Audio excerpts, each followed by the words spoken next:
Okay, management accounting का पहला area which is management information, इसको हम लोग स्टार्ट करते हैं जनाब। ठीक है। सो सबसे पहले आपको पता होना चाहिए कि व्हाट इज़ फाइनेंशियल अकाउंटिंग। ठीक है। फाइनेंशियल अकाउंटिंग क्या है? Recording, processing, reporting of financial information to produce financial statements. Transactions को रिकॉर्ड करना, प्रोसेस करना, रिपोर्ट करना फाइनेंशियल इंफॉर्मेशन को, और फाइनेंशियल स्टेटमेंट्स प्रोड्यूस करना क्या है? Financial accounting. मैनेजमेंट अकाउंटिंग क्या है? कि आप प्रिपेयर कर रहे हैं फाइनेंशियल और नॉन फाइनेंशियल इंफॉर्मेशन ताकि मैनेजमेंट एक्टिविटीज़ को आप सपोर्ट कर सकें। कॉस्ट अकाउंटिंग है, फोकस ऑन आइडेंटिफाई कॉस्ट। ये फोकस करती है कॉस्ट को आइडेंटिफाई करने में, मॉनेटरी वैल्यूएशन में, असेसमेंट में, रिसोर्सेज उसकी एलोकेशन में,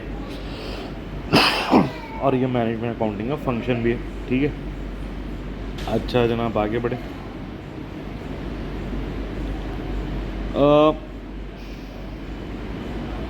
रोल्स, अब आपको 3 प्रोफेशनल्स का ज़रा बताते हैं कि क्या होता है।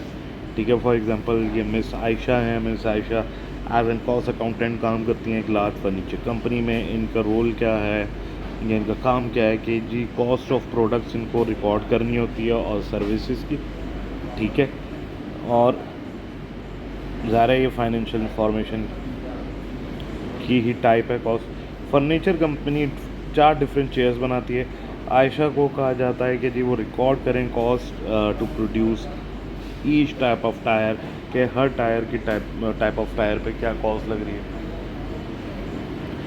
और इसके लिए इनको हिस्टोरिकल इंफॉर्मेशन भी देखनी पड़ती है कि भाई कितनी इनको कॉस्ट जो है वो पास में लगी है। अच्छा जी। फिर हमारे मैनेजमेंट अकाउंटेंट हैं मिस्टर अजय साहब जो हैं वो पास्ट और फ्यूचर कॉस्ट देखते हैं। ठीक है। और इनको नॉन फाइनेंशियल इंफॉर्मेशन भी अक्सर यूज़ करनी पड़ती है। सो दैट फॉर एग्ज़ाम्पल कि जी कितने एम्प्लॉयज़ लीव पे गए सिक लीव की वजह से, कि जिसकी वजह से काम वगैरह नहीं हो पाया। ये इन्फॉर्मेशन जो है वो रेगुलर बेसिस पे भी दे सकते हैं जब इनको ज़रूरत होती है, मैनेजमेंट को ज़रूरत होती है, इन्फॉर्मेशन प्रोवाइड करते हैं। इसके इनकी इन्फॉर्मेशन जो है वो प्लानिंग, डिसीजन मेकिंग और कंट्रोल के काम आती है। अच्छा जी। फिर थर्ड टाइप में हमारे मिस्टर काले फाइनेंशियल अकाउंटिंग है। ये अमूमन इनका जो है इनको रिपोर्ट करना होता है अकाउंटिंग पीरियड के एंड पे।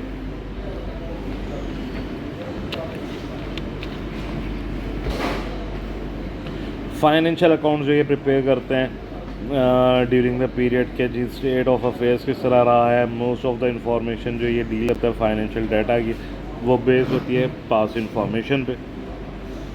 ठीक है। अब कंपैरिजन अगर आपने मैनेजमेंट और फाइनेंशियल अकाउंटिंग का, तो जी इंटरनल मैनेजमेंट ओनली यूज़ करती है information.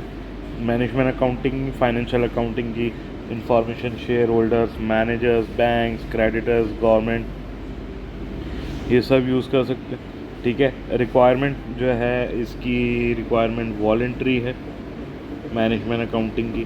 Financial accounting it is required by law. Format जो है मैनेजमेंट कोई भी यूज़ कर सकती है, लेकिन फाइनेंशियल अकाउंटिंग का लॉ जो है वो लॉ प्रिस्क्राइब करता है। कंटेंट जो है फाइनेंशियल और नॉन फाइनेंशियल होते हैं मैनेजमेंट में। अच्छा जी। फाइनेंशियल अकाउंटिंग मेनली समरी होती है पास हिस्टोरिकल इंफॉर्मेशन की। मैनेजमेंट अकाउंटिंग मोर डिटेल्ड होती है और इसकी जो लेवल ऑफ डिटेल है फाइनेंशियल अकाउंटिंग की वो लेजिस्लेशन यानी कि लॉ प्रिस्क्राइब करता है। ठीक है। फ्रीक्वेंसी ऑफ प्रिपरेशन जो है वो मैनेजर्स की नीड पे डिपेंड करता है मैनेजमेंट अकाउंटिंग का। फाइनेंशियल अकाउंटिंग यूजुअली एनुअली होता है। पर्पस ऑफ इंफॉर्मेशन कंट्रोल और डिसीजंस की बेसिस पे आता है। स्टीवर्डशिप्स ऑफ इन्वेस्टमेंट डिसीजंस के लिए होता है। Financial accounting of basis of valuation अगर आप देखें तो भाई मैनेजमेंट अकाउंटिंग में स्टैंडर्ड कॉस्ट आती है, रेलेवेंट कॉस्ट आती है, एब्जॉर्प्शन कॉस्टिंग आती है। फाइनेंशियल अकाउंटिंग में हिस्टोरिकल कॉस्ट आती है। प्लानिंग, डिसीजन मेकिंग और कंट्रोल। प्लानिंग, डिसीजन मेकिंग और कंट्रोल, ये 3 पर्पस होते हैं भाई मैनेजर्स के। ठीक है। जिसके लिए सारी मैनेजमेंट अकाउंटिंग चल रही होती है हमारी। अच्छा भाई।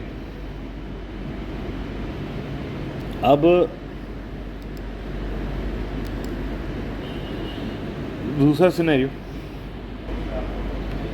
ओके, अब प्लानिंग में अगर आप देखें, मैनेजर्स प्लान करते हैं course of action for the future, objective setting हो रही होती है, such as sale target product का क्या होगा, सेलेक्ट करते हैं best method to achieve the objectives, plans जो हैं वो फाइनेंशियल हो सकते हैं लाइक अ बजट, ठीक है। कंट्रोल अगर आप देखें तो भाई मैनेजर्स जो हैं वो इंफॉर्मेशन को यूज़ करते हैं, अब इस पर कंट्रोल किस तरह हो सकता है, एक्चुअल वर्सेस प्लान्ड रिजल्ट्स, जिसके थ्रू आप वेरिएंसेस यानी कि, ठीक है, जो कि हमने आगे जाके देखना भी, पढ़ना भी। फिर रिव्यू करना strategic plans when circumstances change, ठीक है, ये सिनेरियो आ जाता है। डिसीजन मेकिंग में अगर आप देखें तो मैनेजर्स यूज़ करते हैं इंफॉर्मेशन टू हेल्प और to make decisions about the organisation, जिसमें इंफॉर्मेशन प्रिपेयर करनी होती है इन्वेस्टमेंट डिसीजंस की, सच एज वेदर के इन्वेस्ट करना है नई प्रोडक्ट में, प्लांट इक्विपमेंट में या नहीं, डिसीजंस टू टेक, ये कितनी प्रोडक्ट बनानी है, क्या प्राइस सेटिंग करनी है, कॉस्ट रिड्यूस करनी है नहीं, ठीक है। अच्छा जी, management activities, relation data ship data जो है वो किस तरह इलस्ट्रेट करता है, वो इस तरह करता है, data collection, planning, decision making, result, forecast, target, ये सिनेरियो आ जाते हैं, ठीक है। फॉर एग्जांपल मार्केटिंग मैनेजर देखता है कि भाई वो इस हिसाब से मार्केटिंग वगैरह करेगा, जब उसको ये पता चलेगा कि कितने यूनिट्स प्रोड्यूस हो चुके हैं, सेल्स में कितने, उसके लिए कितने यूनिट्स अवेलेबल हैं, ठीक है, और कितने जो है किस कस्टमर की रेंज को, किस टाइप के कस्टमर को आपने अट्रैक्ट करना है। सीईओ की स्ट्रेटेजी डिसीजंस थोड़ी डिफरेंट होते हैं कि जी कॉम्पिटिटर्स क्या कर रहे हैं, वो अपनी प्रोडक्ट्स के साथ क्या कर रहे हैं, उसकी मार्केटिंग किस तरह कर रहे हैं, क्या हमें कोई नई प्रोडक्ट लॉन्च करनी चाहिए या नहीं करनी चाहिए, कोई नई मार्केट हमें टारगेट करनी चाहिए नहीं करनी चाहिए, ये सीईओ की प्लानिंग हो सकती है। एक फैक्ट्री सुपरवाइज़र का कंसर्न क्या होता है कि भाई क्या कोई इनएफिशिएंसीज वगैरह हो रही हैं, क्या कोई हम ऐसा काम कर रहे हैं जिसकी वजह से पैसा या रिसोर्सेज वेस्ट हो रही हैं, हमें कितने यूनिट्स बनाने हैं, कितने टाइम में बनाने हैं। एक ट्रेजरी मैनेजर प्लानिंग क्या कर रहा होता है, या उसका क्या फ़िक्र फाका होता है ट्रेजरी मैनेजर का कि भाई कितना कैश चाहिए, क्या हमें कितना हमें बोरो करना होगा, कितना जो है हमें उठाना होगा मार्केट से, अगर मैं पैसा उठाना है तो किस तरह उठाना है, क्या इक्विटी के थ्रू करना है या लोन उठाना है, व्हाट्सएवर, ठीक है। एक प्रोडक्शन मैनेजर है, वो असेस करेगा इन्वेस्टमेंट्स को, अंडरस्टैंड करेगा cost of buying, for example क्या फ्यूचर इनकम जस्टिफाई कर रही है, क्या कोई नई मशीनरी वगैरह तो नहीं हमें लेनी, या किसी चीपर साइड पर हमें जाने की ज़रूरत है, ठीक है। 3 टाइप्स की हमारी प्लानिंग होती है, कहा जाती है स्ट्रैटेजिक प्लानिंग, एक टैक्टिकल और एक operational planning. Strategic planning basically senior managers या सीनियर मैनेजमेंट कर रही होती है, जो कंसर्न होती है strategic decisions for the organisation के, जी बिज़नेस के ऑब्जेक्टिव्स क्या हैं, कॉर्पोरेट स्ट्रैटेजी आपकी क्या है, long term planning basically 5 to 10 years की, ठीक है। टैक्टिकल जो है वो कौन कर रहा होता है, मिडल मैनेजर्स कर रहे होते हैं, ठीक है।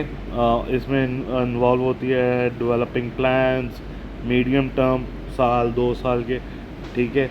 एनुअल बजटिंग आ जाती है, मिड टर्म प्लानिंग आ जाती है, मॉनिटर इसमें आप कर रहे होते हैं एक्चुअल परफॉर्मेंस क्या होगी, डे टू डे ऑपरेशन हमारे क्या होंगे।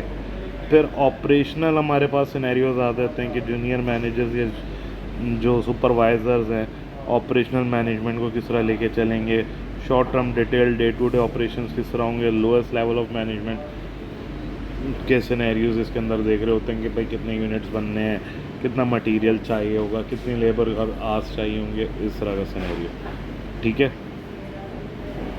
अच्छा जी, डाटा एंड इंफॉर्मेशन की अगर हम लोग बात करें, so what is data, raw facts and figures, यानी कि मैं ABC लिख रहा हूँ या मैं लिख रहा हूँ 1 2 3, कोई मीनिंग लिख रहा है, बन रहा है, नहीं बन रहा है, ये क्या है, ये डाटा है। इंफॉर्मेशन क्या है, data has been process to have meaning. For example मैं कहूँ अली स्कोर्ड 90 in MA, तो ये इन्फॉर्मेशन का मतलब निकल रहा है कुछ ना कुछ इस डाटा को गैदर करने से कुछ मीनिंग आ रही है? जी बिल्कुल आ रही है। ये क्या है? ये इन्फॉर्मेशन है। ठीक है, अच्छा जी। डाटा और इन्फॉर्मेशन हमारी प्राइमरी डाटा भी हो सकता है और सेकेंडरी डाटा भी हो सकता है। अब प्राइमरी डाटा क्या है? जो कि डायरेक्टली हमें किसी सोर्स से लेकर आ रहे हैं। For example furniture company survey कर रही है through the direct public about the furniture के जी, launching a new advertising campaign, उनका फीडबैक वगैरह लेना, ये क्या है? Primary data. सेकेंडरी डाटा जो हम किसी प्राइमरी यूज़र को छोड़ के, यानी कि मेन कस्टमर को छोड़ के कहीं और से डाटा कलेक्ट कर रहे हैं, ये क्या है? ये सेकेंडरी डाटा है। फॉर एग्जांपल जी किसी और की फाइनेंशियल स्टेटमेंट्स वगैरह ये वो देख रहे हैं। ठीक है, अब इंटरनल सोर्सेज क्या हैं? इंटरनल सोर्सेज जो है हमारी वो हमारा अकाउंटिंग सिस्टम, हमारे रिकॉर्ड्स हो सकते हैं। ठीक है, हमारे रिकॉर्ड्स सिस्टम्स वगैरह में से। अच्छा जी, एम्प्लॉयज़ और managers at all levels communicate करें फॉर्मली, इंटरेक्शंस देखें, इनसाइट्स के, इंफॉर्मेशन के जो कि कैप्चर हो रहे हैं या ऑब्टेन हो रहे हैं। ठीक है, ये हो सकता है। फिर प्रोडक्शंस रिकॉर्ड्स आपके आ जाते हैं।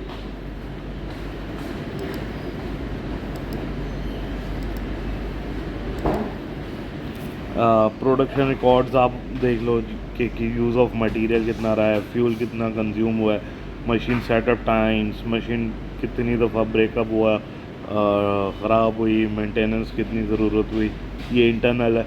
एडमिनिस्ट्रेशन या अदर रिकॉर्ड्स आपके आ गए। ठीक है, आ जाओ भाई आगे बढ़ते हैं। एक्सटर्नल सोर्सेज क्या हैं? एक्सटर्नल सोर्सेज मेनली क्या होती हैं आपकी? मेनली आपकी एक्सटर्नल सोर्सेज हो गए न्यूज़पेपर, मैगजीन्स, वेबसाइट्स, आज के दौर में आप कह लें जी सोशल मीडिया,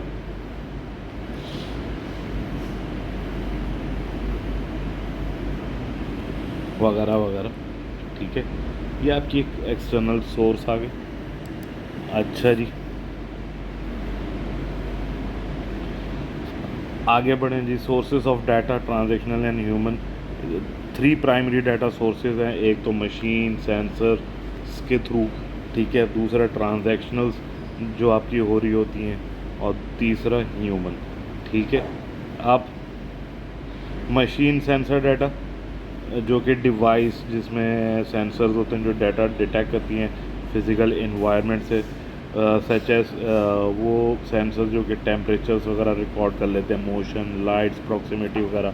सुपरमार्केट चेन्स जो हैं वो टेम्परेचर्स फ्रिज का क्या चल रहा है, कितनी यूजेज कर रही हैं, इससे आपको ये पता चल जाएगा कि पर्टिकुलर फ्रिज जो है वो सर्विस करने की ज़रूरत है या नहीं। अच्छा जी, फिर transactional data, transactions of a business कितनी हुई है, सच एज रिकॉर्ड। जब बॉट एंड सोल्ड हो रहा होता है तो भाई इन्वेंट्री आपकी अपडेट होती चली रहेगी, कौन सी इन्वेंट्री बिकी है, कौन सी नहीं बिकी, उसका आपको पता चलेगा। ठीक है, ट्रांजैक्शनल डाटा में डेट, आपकी कॉस्ट, आपकी प्राइस, आपकी क्वांटिटीज़, आपकी पेमेंट मेथड्स, ये चीज़ें आ जाती हैं। Such as name and address of a customer, master data आपको मिल जाता है। ठीक है, फिर एक ह्यूमन या social data, social media post आप देख लेते हो, हैंड रिटन लेटर्स देख लेते हो, फ़ोन कॉल्स, क्वेश्चनियर सर्विस, इसके थ्रू आपको पता चल रहा होता है। ठीक है, डायरेक्ट इनडायरेक्ट कैप्चर कॉस्ट हमारे पास आ रही होती है। ठीक है, डायरेक्ट इनडायरेक्ट कैप्चर कॉस्ट आ रही है। डायरेक्ट कैप्चर कॉस्ट क्या है? डायरेक्टली फ्रॉम द सोर्स आपके पास आ रही है। अच्छा, और फिर इनडायरेक्ट डाटा आ रहा होता है, एनी डाटा जो कि डायरेक्टली आप फ्रॉम द सोर्स ऑब्टेन नहीं कर सकते, थ्रू सेकेंडरी सोर्स या एग्रीगेटर्स के थ्रू आपको मिल रहा होता है। ठीक है, data cost of information, day to day running cost क्या होगी। ठीक है, डाटा की ऑब्वियसली उसको आपने एनालाइज करना है, उसको प्रोसेस करना है, अपने मतलब कि इंफॉर्मेशन उसमें से निकालनी है तो उसकी कॉस्ट होती है, ठीक है। फिर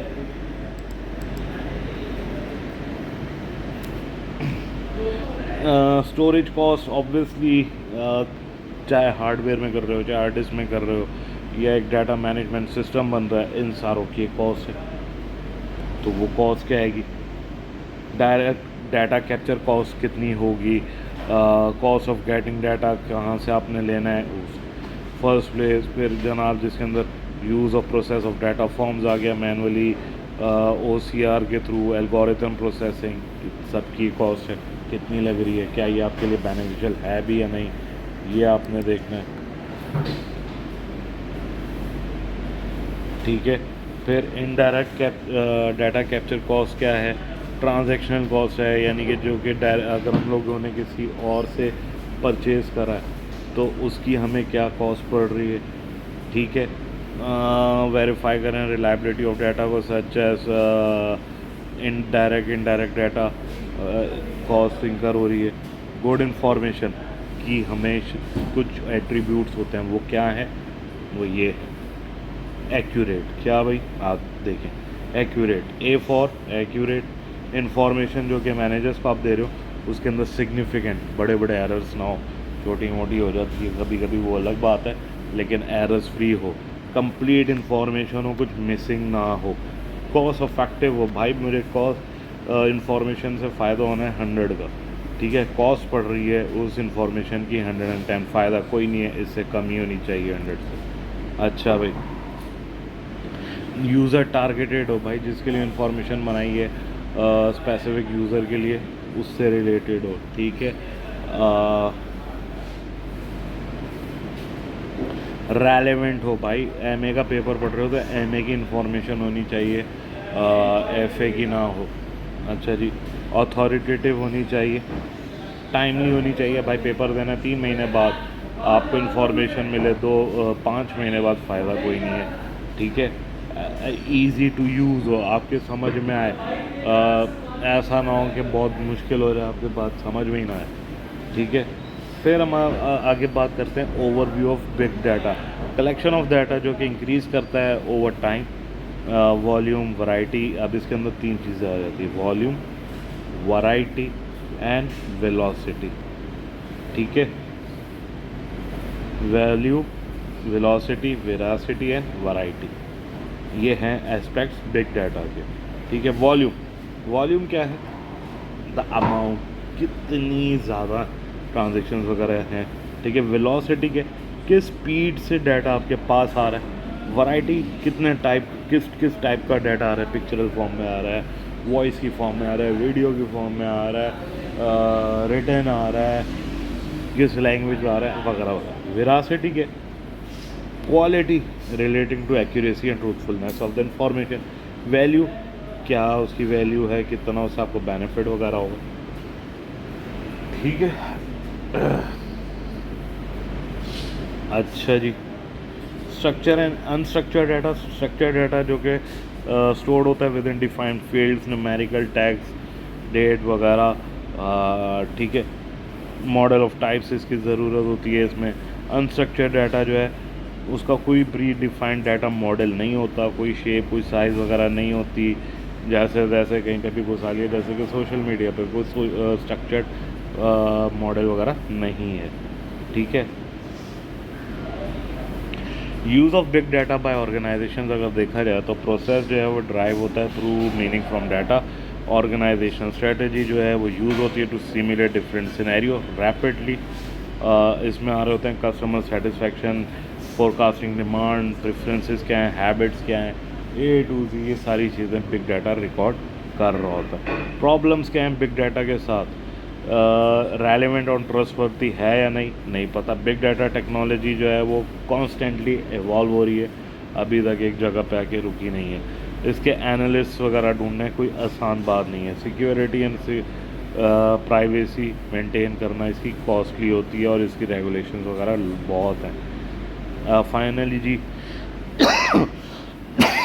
लिमिट्स क्या है मैनेजमेंट इंफॉर्मेशन की, टाइम एंड कॉस्ट अफेक्ट करती है मैनेजमेंट इंफॉर्मेशन की। लॉट ऑफ मैनेजमेंट इंफॉर्मेशन जो है वो बेस होती है पास इवेंट्स की, ऑफन इनकम्प्लीट होता है। कंप्यूटर सिस्टम रिपोर्ट करता है एरर्स को, इंफॉर्मेशन जो है वो इनकरेक्ट एजम्पशन पे बेस कर सकती है और फाइनेंशियल इंफॉर्मेशन पे बहुत ज़्यादा फोकस होता है। ठीक है, सो ये था हमारा पहला एरिया। आई होप ये क्लियर। नेक्स्ट टाइम फिर मुलाकात होगी, तब तक के लिए टाटा बाय बाय।